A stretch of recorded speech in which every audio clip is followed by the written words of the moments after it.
Greetings. Today, I'm just releasing this the second part of the video that I released last week on time loops, the law of one, Warlock, and the Mandela Effect. But in fact, what I really wanted to talk in this video is how to change a timeline. This is the key thing from this video. If there is only one thing that you take out of this video, is you can change the timeline that you're on. You can change the timeline that humanity is on. You can act like a god. This is the key message of this video. So I just wanted to start with the fiction character Adam Warlock, as we left in the previous video. You know that he was a very troubled person, who was extremely powerful, but also very troubled. So this is quite familiar. It's the state of humankind, and he was actually quite messed up, as we discussed in the previous video. So he didn't really know his status or his state in the universe and his role in the universe. He did make a lot of mistakes, but in general he just wanted to help the sentient beings to reach a better state of living. He wanted to help the universe to reach a state where people lived in harmony. Now, the problem is that at some stage he had to face the church of, the universal church of truth. It was commanded by this guy on the right, and this guy on the right is actually Adam Warlock from the future. So he has to face, or he has to defeat himself from the future. So we already discussed this in the previous video. I'm not going to go into much detail here. And there is a struggle between Adam and himself from the future. There's the Magus. And the way that Adam discovers to try and fix the future, because the Church of Universal Truth was enslaving several planets and several star systems and all of that stuff. The only way that he found to avert that was, well, given that the Magus was himself from the future, then if Adam terminated his life, or if he shifted himself into another reality inside the gem that he did possess, then he would no longer be able to evolve, in inverted commas, into the Magus, and therefore the whole universe was going to be saved. So he does that, and instead of an apocalyptic ending, instead of a massive battle, a final battle of Armageddon, the defeat of the Magus is actually quite prosaic, because basically what happens is when Adam transfers himself to this outside of this universe, so you could even call that like a type of suicide, even though it wasn't really suicide, but it was the only way that he found to prevent himself from becoming that evil Magus. When that happens, basically he finds himself automatically at the blink of an eye. He finds himself in another reality where the Magus had never existed. So it was something that there was it was a bit of an anticlimax to some extent, but it was an instantaneous shift in reality. Now, does that sound familiar to you? I guess it does. It's the whole story about the Mandela Effect. We are seeing that we have shifted our realities, but it wasn't through any cataclysmic event. It was just, people started waking up one day and they realized that the memories that they had were no longer matching the reality in which they lived in. So this is really very strange, because it turns out that this is how we have shifts in timelines. So in the story of Adam Warlock, which is of course a fictional story written in 1968 to 69, many years ago, many decades ago, what happens is that he realizes that he's going to become the Magus. The Magus returns. The Magus becomes so powerful that he gets out of time. He is able to escape time. He goes back into the timeline. He finds Adam Warlock, and that's where they have their confrontation. And then Adam Warlock, the current Adam Warlock, he realizes that he doesn't want to let that happen. He doesn't want to evolve into an evil being that is going to try to dominate the entire universe. Therefore, what he does is that he finds a way, Adam's suicide, I would say in inverted commas, he terminates his own existence, and by doing that, he shifts the timeline to another future in which the Magus just did not exist. So at any moment, we are shifting timelines. Of course, the story of Adam Warlock is just fictional. So you have the old timeline and the new timeline. And this story is just fictional, but it was inspired.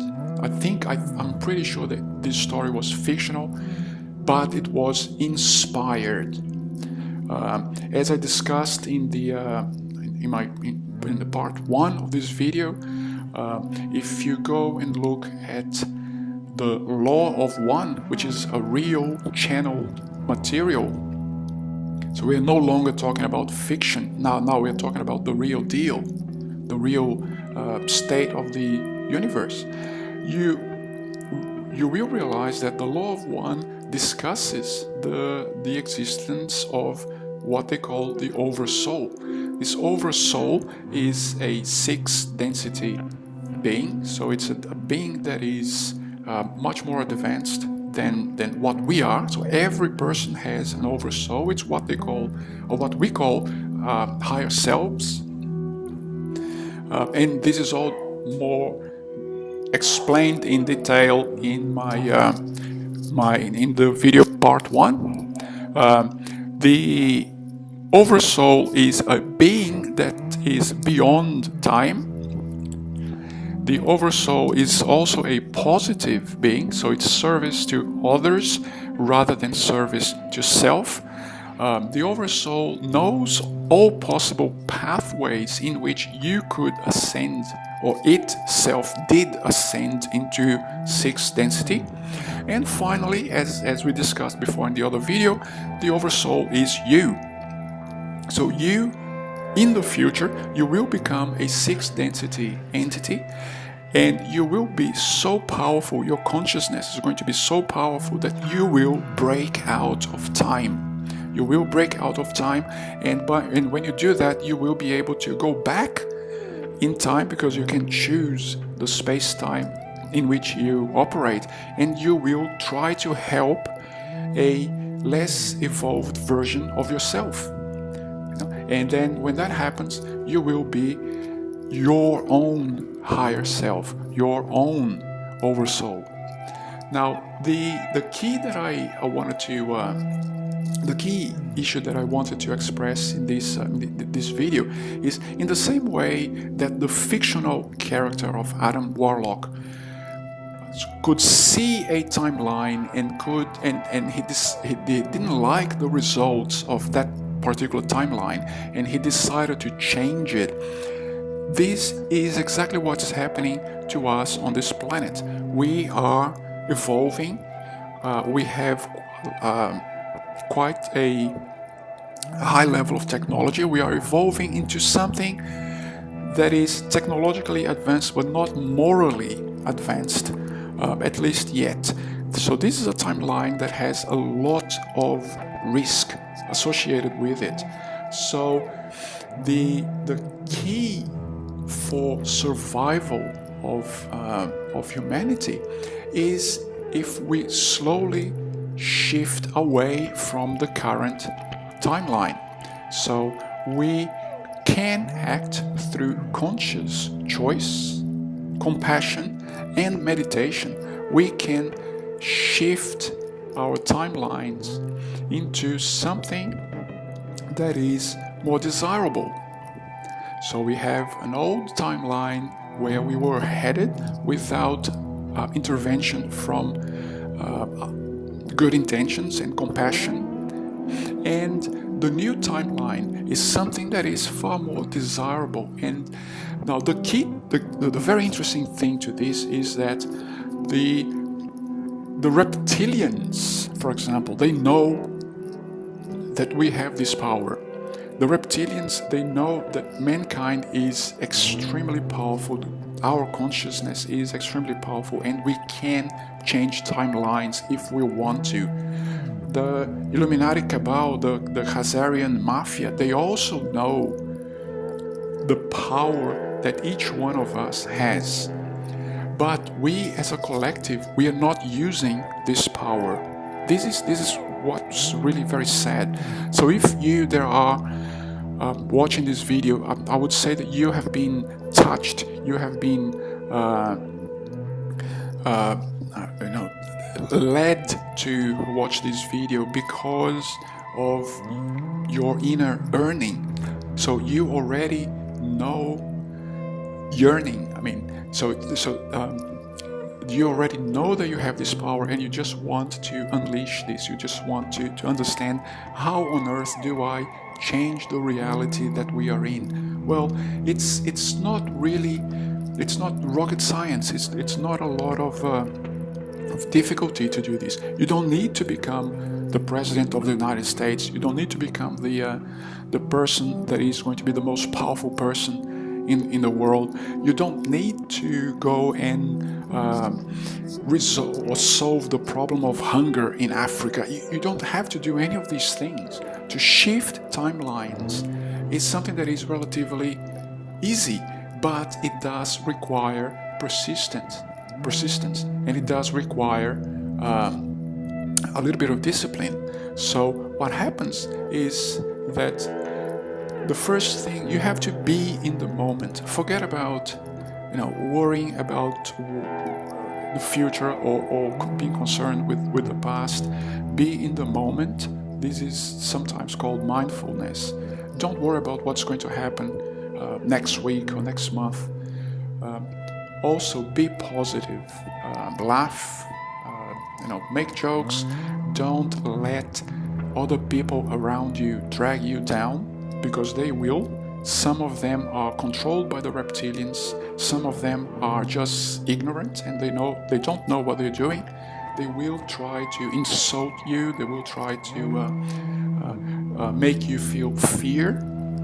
And you have to resist this. You have to be positive. You have to remember, I was put in this planet for a reason, and I am discharging this my duties. I am doing what I'm supposed to do, and at the end of the day, I'm going to be successful in changing this planet into a better place. Also, another very important thing is be thankful for the change already happened. So don't think that one day we are going to have a better world. Create a situation in your mind where the world is already what you want it to be. And be thankful for this, because what happens when you think about the future, and I want the future to be a better place, is that you are creating a distance. Your consciousness is creating a distance between you and the reality that you want. So it's almost like there is always going to be a distance between you and the reality that you want. The moment that you say, the reality that I want is already here and it's already working, and I am thankful for this.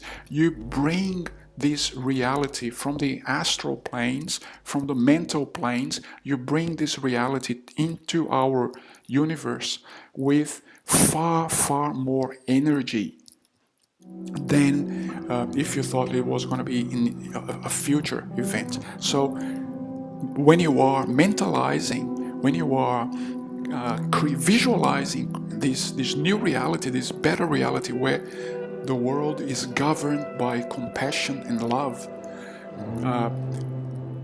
visualize this reality here now as if it had already happened, because it has.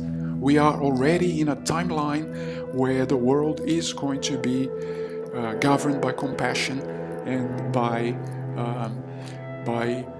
agape love, unconditional love. So bring this reality from the future into the now, and this is the power of your consciousness. This is something that you need to understand, that you are already a god and a goddess. This is what materialistics and the Church of Science are working so hard to prevent you from realizing. Well, guess what? They have failed. The Church of Science, the reptilians, the Illuminati Cabal, they're not going to separate you from your own power anymore. This is going to happen. And we are desiring and we are creating the reality in which we want to live. Another item is meditate and visualize. As I have just said, you also need to act with compassion. You don't need to become, as I said, you don't need to become the person that is going to solve the problem of hunger or solve the problem of homelessness. But every time that you have a chance, you need to act with spontaneous compassion. It's not habituated compassion, it's spontaneous compassion. And I'm going to explain the difference in another video. And the final item is persist. Persist, keep doing these things. Do not be disheartened by the negativity that is going to be around you. Persist doing these 6 things, and you are going to create an alternative timeline, a timeline that is far better than what we have now, and you will basically act as a god or a goddess, because this is the power that lies within you. So be happy, laugh, enjoy your friends. This is a beautiful world. This is a beautiful place. There is a lot to be learned on this planet, and there is a lot to teach on this planet. Just be joyful, be in the moment. Remember to meditate. Remember to thank God and thank the Infinite that the transition has already happened, that we already live in a world of compassion, a world where people care for one another and people help each other. People go out on the streets and help strangers. Be aware that the change that you want to see has to start from you, has to start from your own consciousness, and repeat and persist and persist. Be thankful that the change that you want to see is already happening and has already happened. This is the key to shifting a timeline like a god or a goddess.